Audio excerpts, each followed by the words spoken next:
மீனவர்கள் பாதுகாப்புக்காக தமிழ்நாடு அரசு தொடர்ந்து நடவடிக்கை மேற்கொள்ளும் என்று அமைச்சர் ஆதவ் அர்ஜுனா தெரிவித்தார். சட்டமன்றத்தில் பேசிய அவர் இதனை தெரிவித்தார். சவுதி அரேபியாவில் மயிலாடுதுறையை சேர்ந்த மீனவர் ஈரானிய கடற்கொள்ளையர்களால் சுடப்பட்டு உயிரிழந்தது பற்றிய குறிப்பு.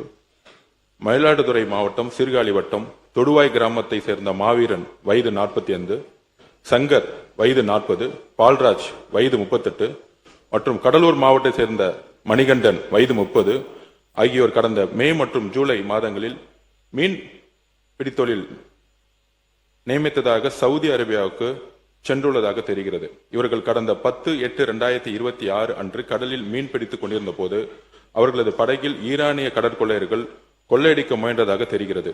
இதனையடுத்து தங்களை தற்காத்துக் கொள்ளும் பொருட்டு அவர்கள் கடற்கொள்ளையர்களை தடுக்க முயன்ற போது அக்கொள்ளையர்கள் மீனவர்கள் நோக்கி துப்பாக்கியால் சுட்டுள்ளனர்.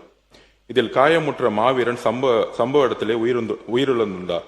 காயமுற்ற சங்கர் சவுதி அரேபியா ராணுவ மருத்துவமனையில் ஆபத்தான முறையில் சிகிச்சை பெற்று வருவதாக தெரிகிறது. சிறு காயமுற்ற மணிகண்டன் மற்றும் பால்ராஜ் ஆகியோர் மருத்துவமனையில் சிகிச்சை பெற்று தாங்கள் தங்கியுள்ள இடத்திற்கு திரும்பிவிட்டதாக தெரிகிறது. இச்சம்பவம் தொடர்பாக புலன் விசாரணை நடைபெற்று வருவதால் மாவீரனின் உடலை இந்தியா அனுப்புவதற்கு காலதாமதம் ஏற்பட்டு வருவதாக கூறப்படுகிறது. உயிரிழந்த மாவீரனுக்கு நீலவேணி என்ற மனைவியும் தனுஷா வயது 17 மற்றும் தஷ்வந்த் வயது 5 என்ற 2 குழந்தைகள் உள்ளனர்.